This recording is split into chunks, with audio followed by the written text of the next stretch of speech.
नमस्कार। इस अगले वीडियो में हम देखेंगे कन्या लग्न यानी वर्गो एसेंडेंट वालों के लिए दिसंबर 2024 का महीना कैसा रहेगा। गुड कैश फ्लो आपका अच्छा रहेगा, खास करके 26 नवंबर से 16 दिसंबर तक। मंगल आपके लग्नेश सेकंड हाउस की ओर जा रहे हैं, वक्री हैं। लास्ट वीडियो में मैंने बोला था कि finish all your important work by 25। आपके जो ज़रूरी काम हैं, जो इम्पॉर्टेंट काम हैं, खास और नॉट ओनली फाइनेंशियल से रिलेटेड बट उसके अलावा भी वो आप 25 नवंबर तक कंप्लीट कर लीजिए। उसकी वजह ये है कि कैश फ्लो तो 26 नवंबर से 16 दिसंबर तक बुध की गति वक्री है और वक्री स्थिति में ये तीसरे भाव का फल कम देंगे और ज़्यादा ये देंगे दूसरे भाव का, जो कि आय का स्थान होता है, यानी आपका सेविंग्स अकाउंट। ये आपकी फिक्स डिपॉजिट है, ये सेविंग्स अकाउंट है ना, कैश फ्लो। तो कैश फ्लो की ओर जा रहे हैं 26 नवंबर से 16 दिसंबर तक। लेकिन जहाँ तक ओवरऑल लाइफ की बात है तो ये शॉर्ट टर्म एक ट्रांजिट है, थोड़े दिनों का है, 26 नवंबर से 16 दिसंबर तक। तो इस समय वक्री स्थिति में कोई भी नया काम नहीं शुरू किया जा सकता है या रिस्क टेकिंग काम नहीं किया जा सकता है। अगर आपका बिजनेस है तो आपको सजेशन ये है कि लग्नेश वक्री स्थिति में जो कैश फ्लो आपकी रेगुलर वे में आ रही है उसमें इजाफा होगा, बढ़ोतरी होगी, क्योंकि बुध आपके जैसे मैंने बताया सेकंड हाउस की ओर जाएंगे 26 नवंबर से 16 दिसंबर तक। लेकिन आप कोई नया काम टेकअप ना करें, इस टाइम पे अवॉइड करें, विद इन लिमिटेड रिस्क आप लें जो भी काम। तो आपको अगर लेना पड़ेगा, अनअवॉइडेबल होता है रोज़ ऑर्डर्स लेने बिजनेस वालों के लिए, तो कोई रिस्की बड़ा बिजनेस ना उठाएं। उसकी वजह है कि गुरु जो फाइनेंस मिनिस्टर हैं वो अभी अष्टम स्थान की ओर हैं। तो ये शॉर्ट टर्म कैश फ्लो से ज़्यादा मोटिवेटेड हो करके कोई बड़ा ऑर्डर या रिस्की बिजनेस या नया काम वक्री स्थिति में, कोई भी ग्रह जब वक्री होते हैं तो ऐसी स्थिति में इरैटिक मतलब उथल पुथल थोड़ा मचाते ही हैं, ऊपर नीचे करते ही हैं, तो रीअरेंजमेंट करते हैं, फिर से एक प्लानिंग दोबारा उनकी चेंज होती है। जिस तरह से आप प्लान कर रहे हैं दिनचर्या, तो वो एक फोरकास्ट में कि आज ये करेंगे, तो ऐसा ऐसा काम उसी ऑर्डर में नहीं होता है जब खास करके आपके लग्नेश बन करके कोई ग्रह वक्री हो। तो 26 नवंबर से 16 दिसंबर तक लग्नेश आपके वक्री हैं, सेकंड भाव की ओर हैं, जिससे कैश फ्लो डेफिनेटली इंप्रूव करेगा। बट देन ये शॉर्ट टर्म है। लॉन्ग टर्म बजट में देखेंगे तो 9 अक्टूबर को देखिए, 9 अक्टूबर से जो फाइनेंस मिनिस्टर हैं, जिनको पोर्टफोलियो मिला हुआ है फाइनेंस का आपका, और आपके केंद्र के स्वामी भी हैं, चौथे और सप्तम भाव के स्वामी भी हैं और त्रिकोण में हैं, जो कि बहुत अच्छी पोजीशन आ जाती है।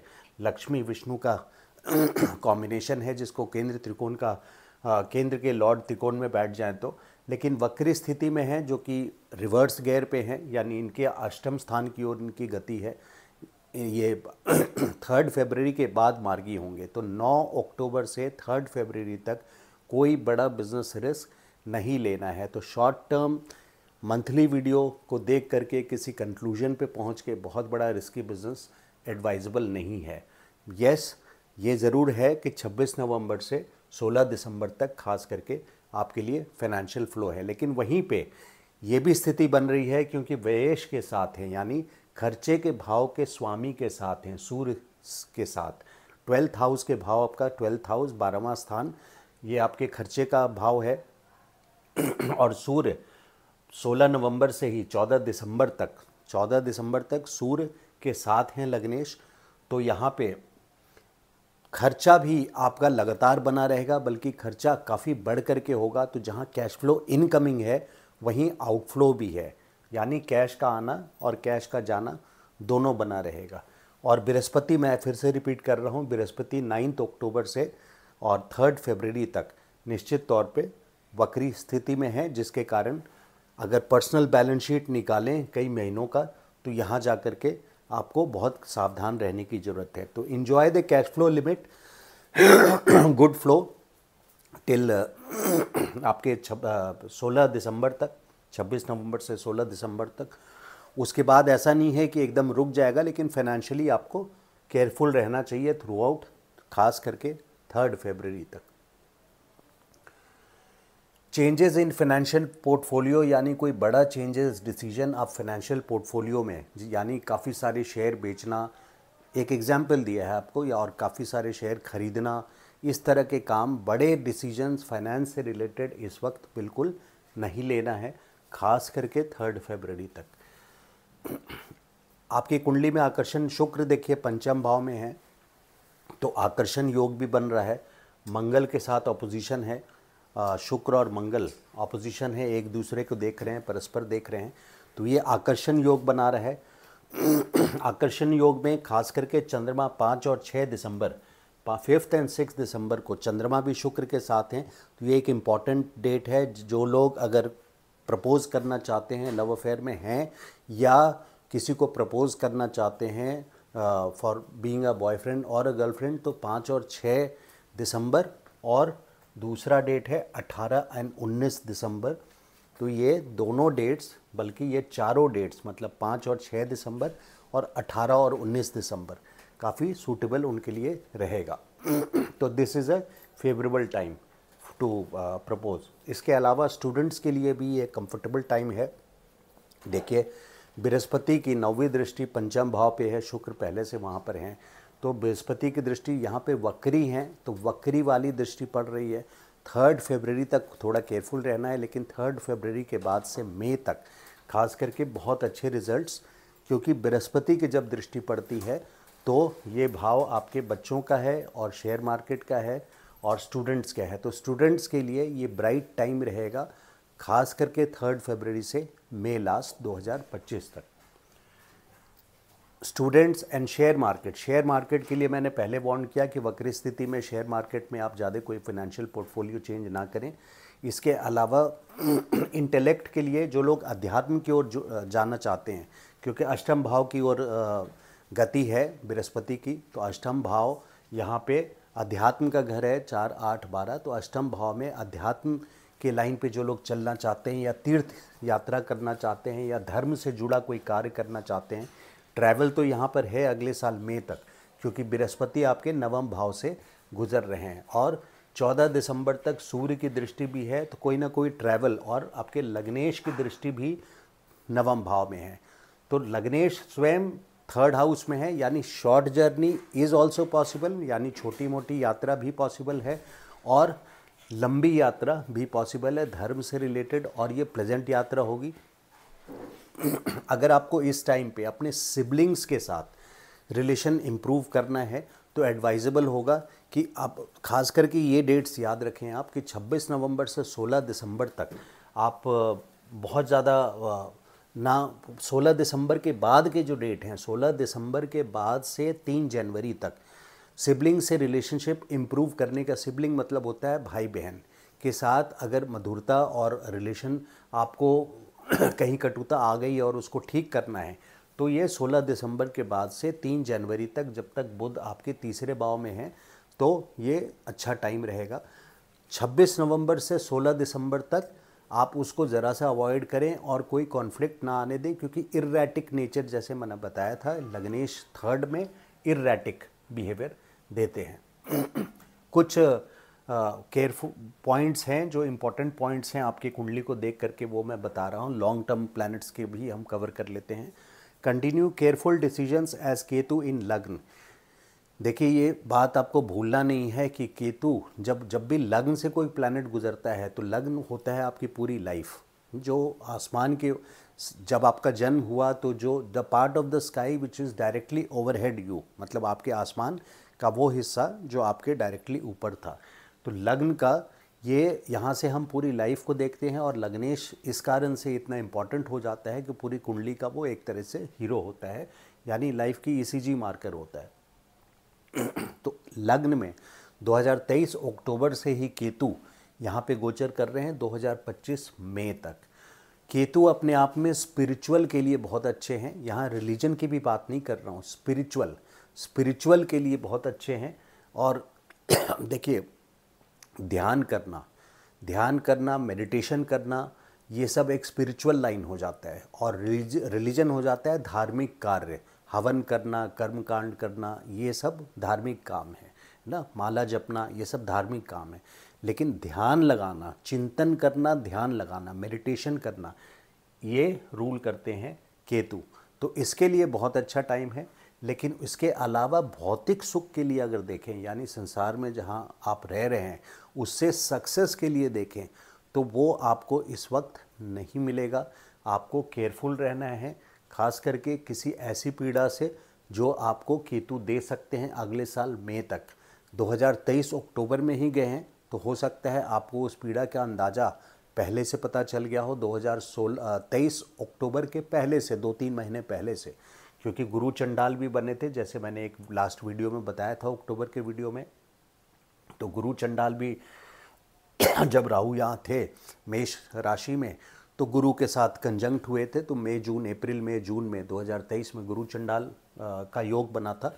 तो गुरु चंडाल में गुरु एक दूसरे को बर्दाश्त नहीं करते, किसी तरह की बदनामी या कोई ऐसा कार्य आपके साथ हो गया हो, ऐसी घटना घट गई हो जिससे आप पर किसी तरह का लांछन लगा हो या आपके दिल को चोट जरूर पहुंची हो, क्योंकि केतु लग्न में आने वाले थे। तो बड़े ग्रह कुछ पहले टाइम से ही अपना असर दिखा देते हैं। तो अक्टूबर में फाइनली जब ये गए तो वो पीड़ा को लेकर के आप 2025 मई तक, क्योंकि केतु, और अगर नहीं हुआ है तो ये बहुत अच्छी बात है, लेकिन केतु आपके मई तक हैं, तो आखिरी दिन तक आपको सतर्कता रखनी चाहिए।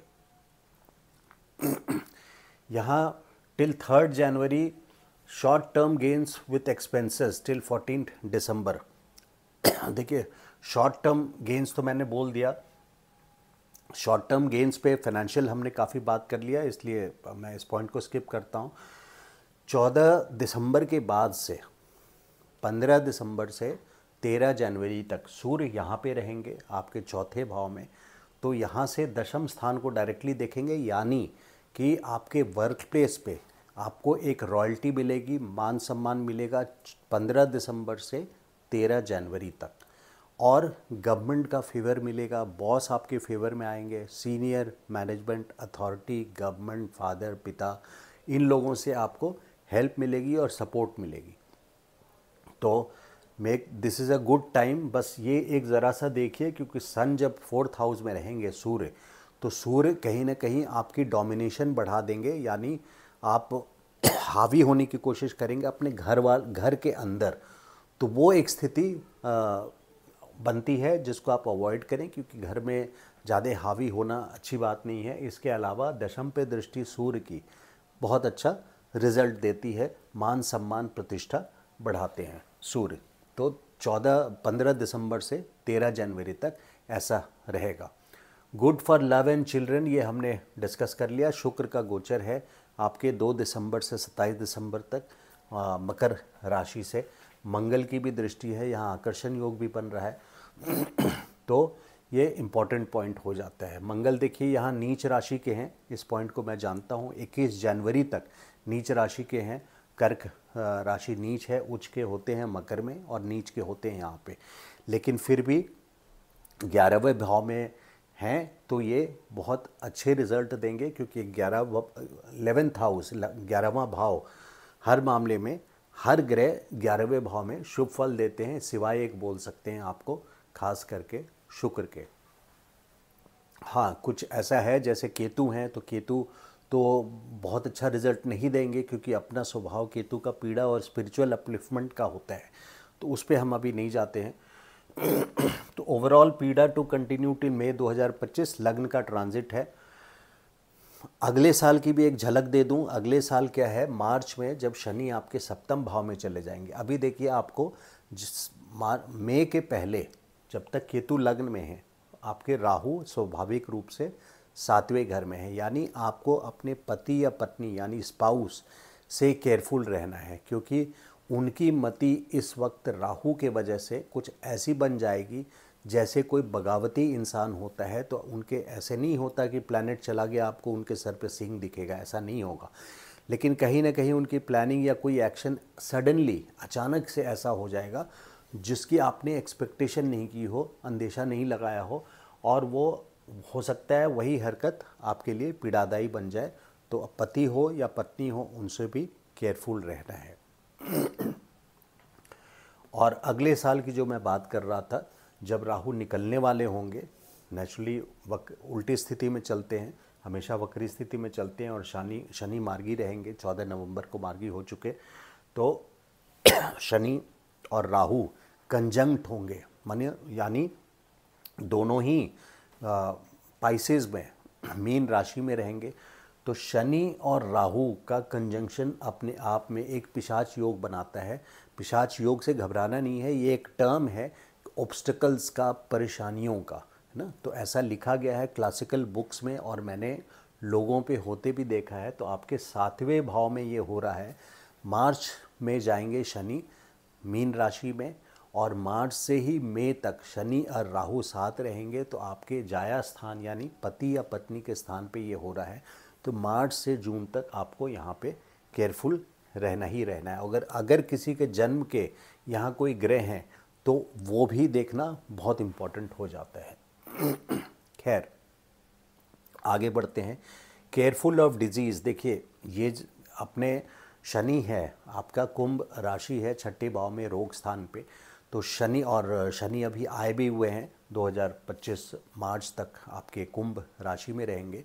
तो शनि बोन के डिजीज़ ज़रूर देते हैं और लंबी बीमारी देते हैं। तो बोन की डिजीज़, कुंभ क्या हुआ, घुटने से लेके एंकल तक की हड्डी, लेकिन ज़्यादा प्रिसाइज नहीं हुई है। आप पैर को लेकर के चलें कि पैरों में तकलीफ़ आ सकती है या हड्डियों से लेकर के कोई तकलीफ़ आ सकती है। और इनकी तीसरी दृष्टि यहाँ पे पड़ रही है मेष राशि पे, यानी मार्स जो है वो ब्लड को रूल करता है। तो ब्लड से रिलेटेड और सर से रिलेटेड भी प्रॉब्लम, जैसे माइग्रेन होना, सीवियर हेडेक होना, इस तरह की लंबी बीमारियों को क्रोनिक डिजीज़ बोलते हैं 8वें घर को। तो लंबी बीमारी शनि यहाँ दे सकते हैं। और 7वीं दृष्टि 12th हाउस पे है। तो यहाँ पे कभी ना कभी हॉस्पिटल का चक्कर, ज़रूरी नहीं है कि आप हॉस्पिटलाइज हो जाएंगे, बट ये हो सकता है कि किसी और से मिलने आपको हॉस्पिटल का चक्कर काटना पड़ जाए। तो ये है आप लोगों का जो बेसिक स्वभाव है। मैं बताऊं, आप लोग थोड़ा नहीं, काफ़ी मतलब शाई होते हैं। शाई ऐसा नहीं कि मेल हैं तो शाई रहेंगे, बट सीक्रेटिव ज़रूर होते हैं, सीक्रेटिव होते हैं। और आप लोग अपने उम्र से काफ़ी साल कम दिखते हैं, है ना, क्योंकि एक प्लेजेंट फेस होता है। क्योंकि प्रिंस है, बुध क्या है, सूर्य राजा है, चंद्रमा क्वीन है, रानी है, और बुध उनका पुत्र, मतलब उनको प्रिंस माना जाता है। जो राज दरबार है उसमें प्रिंस माना जाता है, पुत्र नहीं, उनका प्रिंस माना जाता है। तो बुध अपने उम्र से काफ़ी कम दिखते हैं। ये सीक्रेटिव आप लोग होते हैं, इनके काफ़ी कैलकुलेटिव होते हैं। आप लोग बात कम करेंगे, सामने वाला बोल रहा हो तो आपके दिमाग में कैलकुलेशन चलती है। और बजट के प्रति बहुत ज़्यादा सजग होते हैं कि बजट बजट बजट, ये दिमाग में आपके ज़रूर चलता रहता है। आप लोग अपनी लाइफ में काफ़ी अच्छी तरक्की भी करते हैं। बाकी आपके जन्म कुंडली के ग्रहों की सिचुएशन और दशा उस पर निर्भर करता है, लेकिन लाइफ में आप लोग काफ़ी, और क्योंकि डुअल राशि है तो आप लोगों के 2 काम होते हैं यहाँ पे प्रोफेशन के हाउस में, और कुछ ना कुछ ऐसा करते हैं जैसे बुध का क्या काम है, यहाँ से लेकर के वहाँ तक ले जाना, टेलीकम्युनिकेशन, ट्रांसपोर्टेशन, है ना, मैथमेटिक्स, स्पीच, हर चीज़ जो मूविंग हो, मतलब चलता हुआ हो, उस पे बुध का कमांड रहता है। तो बुध यहाँ पे, इसीलिए जब यहाँ पे आपको इस तरह का ट्रेड दे सकता है, यानी प्रोफेशन आपका इससे रिलेटेड हो, टेलीकम्युनिकेशन हो, ट्रांसपोर्टेशन हो, इस तरह के। टेलीकम्युनिकेशन में आपके मोबाइल भी आ जाते हैं, ट्रांसपोर्टेशन हो, इस तरह की सारी चीज़ें। ट्रांसपोर्टेशन मतलब आपके ट्रक चल रहे हो या कुछ भी ऐसे ट्रांसपोर्ट से रिलेटेड हो, रेलवेज़ है फॉर एग्ज़ाम्पल, इस तरह की चीज़ें हैं। उसके बाद नेचर की हमने बात कर लिया। आप लोगों का लुक्स जो है प्लेजेंट होता है और अपने उम्र से 5-10 साल छोटे दिखते हैं। इम्पॉर्टेंट ईयर्स फॉर करियर, देखिए जून 2025 होगा, नॉट 5, जून 2025 से 2027, जून 2025 से 2027 बृहस्पति यहाँ पे 10th हाउस में रहेंगे 2025 जून के बाद से, जुलाई से। तो ये ईयर आपके लिए फिनेंशियली बहुत इम्पॉर्टेंट रहेगा। आप प्रेशर में रहेंगे, लेकिन वो काम 10th हाउस में आपसे करवाएंगे, वो प्लानिंग है ग्रह की, जिससे 12 साल आपके प्रोफेशन में उत्थान हो, यानी आपकी ग्रोथ हो। तो ग्रोथ की ओर ले जाएंगे बृहस्पति 2025 जुलाई से लेकर के 2026 तक। और फिर 2026 से 27 तक जब 11वें भाव में रहेंगे, लाभ स्थान नामी है, तो विंडफॉल गेंस देंगे, यानी क्योंकि ये फिक्स डिपॉजिट का घर है तो धन में वृद्धि करेंगे, यानी वेल्थ को बिल्ड करेंगे। तो ये था पूरा दिसंबर का कन्या लग्न का। आप लोग निजी परामर्श मुझसे ले सकते हैं व्हाट्सएप पे मैसेज, रिक्वेस्ट करता हूँ कि व्हाट्सएप पे मैसेज ही कीजिए। 9810844912 ये नंबर है मेरा। इसके साथ अगर मेरा ये वीडियो अच्छा लगा हो तो आई होप आपने वीडियो पसंद किया हो, तो प्लीज़ लाइक एंड सब्सक्राइब कीजिए। Thank you so much. नमस्कार।